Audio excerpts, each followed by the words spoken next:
Hi, Heather. Hi there. Happy Monday. Um, yeah, happy Monday. Man, it's June already. That's wild to think. We I are in the know. process of wrapping up a whole bunch of our programs. And And starting other also, one. yeah, starting other ones and carrying on with a few other. Yeah. We started the Know Yourself program. Yesterday was our first call. It was really wonderful. Lovely group of Lovely people. group. Yeah. Yeah, yeah.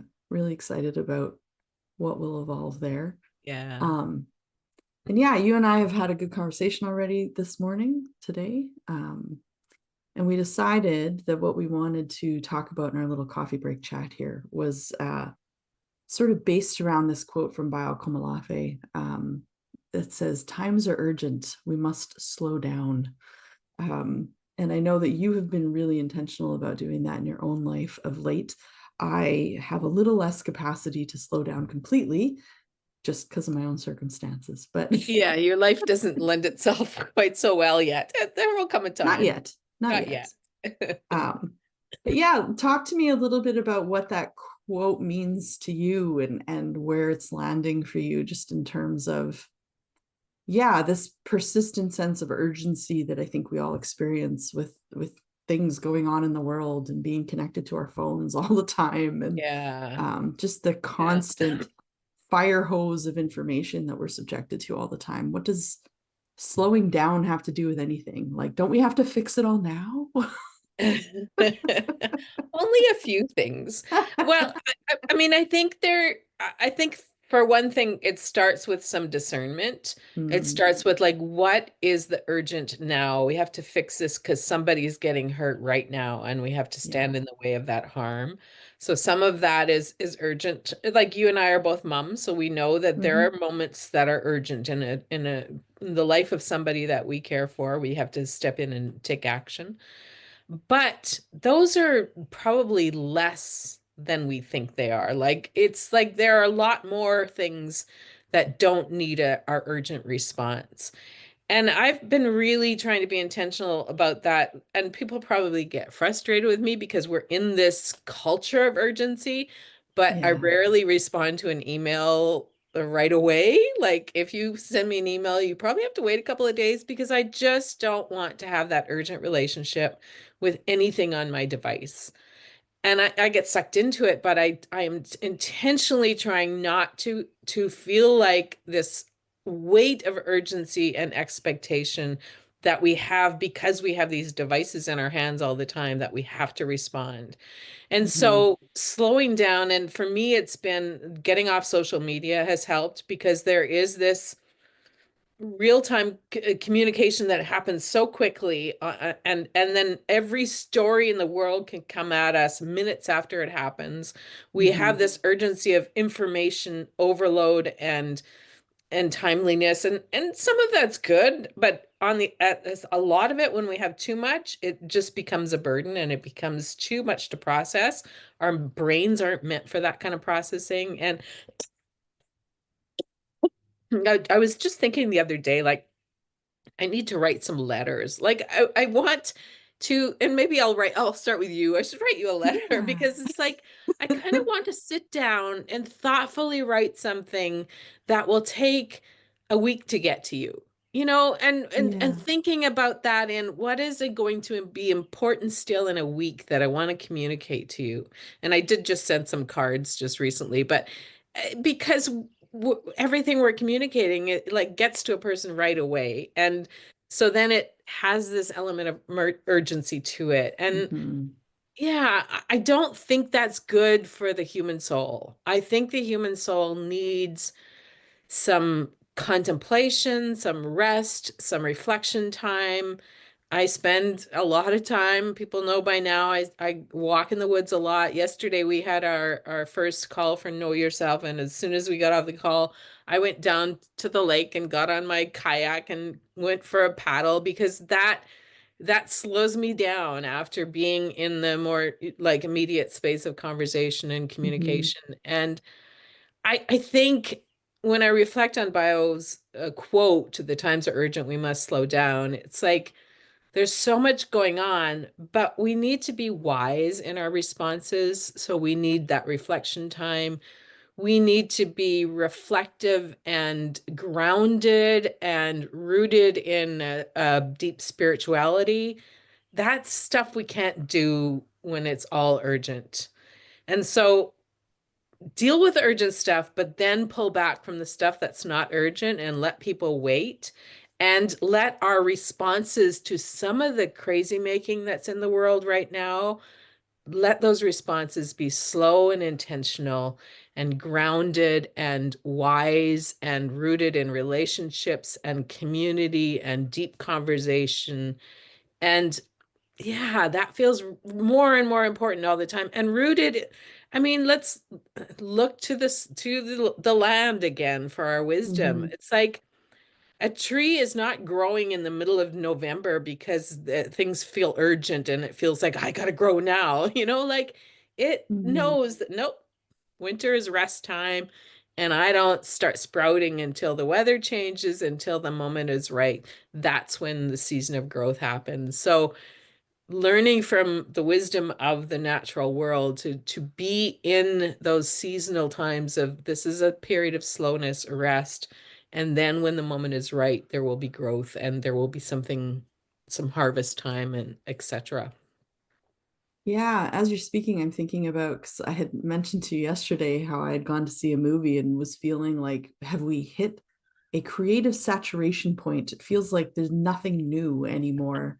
And I'm thinking now that maybe slowness is maybe part of the antidote to that too. Like maybe that could help with some of the saturation, oversaturation that we feel just creatively. Like, yeah, like it's like we can't access real imagination anymore because we don't have time for it really, so Yeah, we're just rehashing things we've done in the past.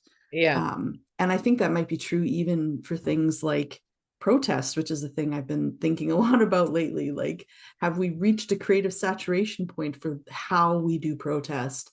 Do we need to step back and slow down and allow the creativity to bubble up rather than rushing into something yeah. that's been done before? Well, and you and I both being writers, we know that Mm, some ideas need to churn in us for yes. months, if not years. Like there is seriously some ideas that keep coming back to me every few months. It's like, oh, I'm not quite ready to write about this, but it's gonna come. And then Yeah. you churn it a bit more and you go for walks and like it shows up in those moments when you're Yeah. resting or quiet, and then you come back to it. Am I ready yet? and Yeah. and so being present and paying attention. If we're always in that urgent mode, then we're just going to be writing the surface stuff that's in the now. And this Yeah. is why, and I mean, some of the blame lies at the feet of capitalism because Of there's an course. urgency to capitalism. We got to sell things, we got to make money. And it's unfortunate we don't have like old-fashioned patrons where writers get to just disappear for a few years, or artists or whatever, to create things and just be in that slow kind of process because they're out there trying to make a living as we Hmm. are. and Hmm.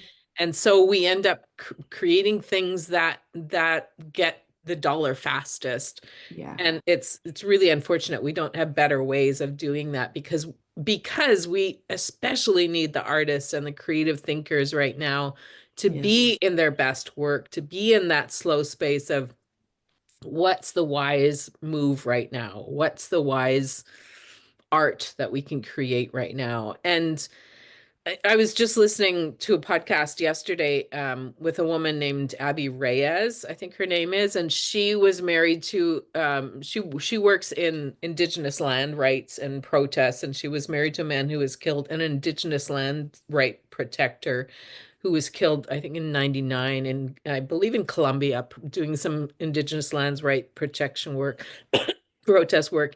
And what she was saying, she's got a book out and I haven't read it yet, but she was talking in this podcast about how they recognized after the murder of her husband and two other of the protesters, they needed to take a step back and be in time of grief, be in a time of like spiritually reconnecting with themselves instead of responding in an urgent way. And it Mm. took them like 20 years or something to just root themselves in that and to begin to train people in more wise action. And I think they talked about sending some of the Indigenous youth to law school and like Right. years of training to re-engage in the struggle.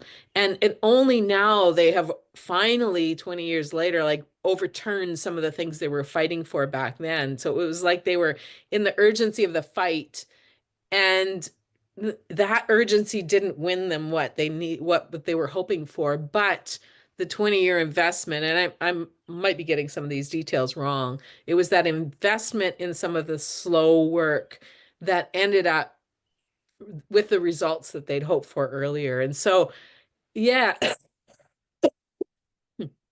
I just keep thinking, like, and I think, especially now with the political system, with the rise of fascism, it feels really, really urgent. And on some levels, it Yes. is.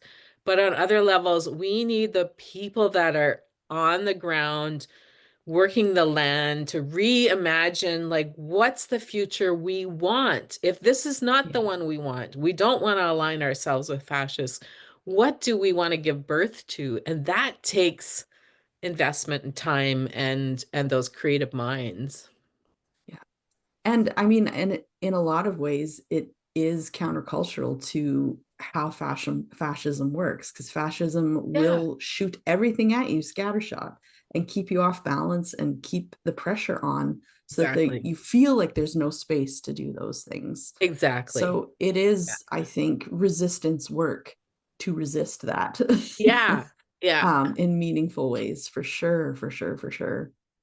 Yeah. Yeah, because if you can, that's a challenging thing. Like if you are pushing back against somebody who is intentionally creating urgency and Yeah. anxiety and intentionally keeping your nervous system activated so that you don't have time to really think, but Yep. to actually step, and that's why I think there needs to be coordinated efforts in this, Yeah. because I think maybe it collectively, if we are thinking about collective activism in a time like this, like put some people on the front lines to be dealing with the urgent stuff, those whose minds are really good in those kinds of situations. Yes. Put some people out front to deal with it, the immediate urgency, and then let some people pull back and Yeah. say, let's sit in deep conversation over this, reflective. Let's get back to the ground and to the land. And I think about the article that Naomi Klein and Astra Taylor wrote in New York Times about the rise of what did they call it? Fascism, but it was a Christian or a religious Christofascism. Yeah. Christofascism. And they talked about what's the antidote to that. So what do we Yeah. do instead? And they mentioned someone like Wendell Berry, who's like very much a rooted farmer. He's out there like trying to create, and there are many people that are out there doing Yeah. that. That's like, this is the alternative. This is what we want to now create. So we need to be investing in those people that are dreaming the new dream. Yeah. And I think that's where some of you and I, some of our work comes in, is like, no, let's start to build the leadership skills for what we dream to be Yes. in our future. Yeah. And I mean, I think about the stuff that we have on offer, our Leadership for Liminal Spaces program that's ongoing. Our next webinar is about becoming a grounded guide, nervous system activation and regulation in times of liminality. I think we're going to try to offer my Not the Main Character course again in the fall, which is all about how do you support people and how do you make sort of that flow of support happen so that people aren't always in on the front line, Yeah, and can fall back at times as well. And there's still space and lots of important stuff to do there. Um, and yeah, yeah, our Holding Space Foundation program is wrapping up, but we'll offer that again in the fall. And the Know Yourself program, I mean, I think in the evolution of our holding space work, I think we come back again and again that it's got to start with holding space for yourself, yeah, because yeah, and it's more than just putting your own mask on first. Like this is it's it's deeper than that. yeah. Yeah, I don't know It if I want to really speak more is to like, that, but but I think when we use the language of slow work, we have to also apply that to ourselves. And yes, and this is where, of 100%. course, we offer Know Yourself. We're doing a really fast version of it in only 4 weeks. Yeah. But the content that is in Know Yourself, honestly, Mm, it's from like 30 years of my own self-reflection work is what this emerged out of. It is slow work to really know yourself, to be a self-reflective person that is evolving emotionally and developing maturity for meeting the kind of crisis we're in right now. yeah, This has to also be our slow work. It's like yeah, know yourself and be fully present with who you are so you are ready to be present in the moments of crisis when the world yeah. needs us to figure this out. Yeah, and in the liminality between, because it's the liminality that is the waiting space. Yeah. Really, it is the change space, and it rarely happens quickly. Yeah. And as soon as one liminality is over, the next one comes. We need skills for it. Yes, and we need to be grounded guides for it. Yeah. And we need more grounded guides for it. So even if you've never thought of yourself as a leader before, you are, Yeah. because you have something to contribute. So yeah, we'd love to have you join us, but do your work, whatever that looks like, and take your time. Take Yeah. take more time than maybe you think you should. Yeah. Anything else before we wrap up? No, I think we're about to take some time off too. We're wrapping up a Mhm. lot of stuff in June, and then we're taking the month of July mostly for rest Yeah, and play and yeah, imagining and hopefully doing some creative work and stuff like that. So yeah, we're strong proponents of rest, although yeah. you're not very good at it, I have to I say. suck at it. I know. I'm still learning. I'm a work in progress, Heather. Yeah. I'm a little older than you and I've developed a little bit more skills that way, but It's we true. we want to I'll get practice what there. we preach and take some Yeah. time for rest. Yeah. Well, I will definitely play Yeah. or something. Yeah. I yeah, I know. I know. Anyway, my philosophy is if you can't be a good example, at least be a horrible, horrible warning. And I think I often succeed at that. So go me. We're all doing our best where we can. Exactly. Yeah, and maybe I'll just plug too that if your organization is looking for someone to help them with some of this stuff and with new ways of thinking and thinking about leadership, we do offer packages Yeah, for that kind of thing too. Please be in touch. We would love to work something out with your organization, um, to help develop leaders across multiple places because we need them everywhere. exactly. Yeah. All right. Have a good rest of your work week, everyone. And we might be back on Monday. We'll see. We'll We'll see see. if we're resting or not. Yeah. See you later.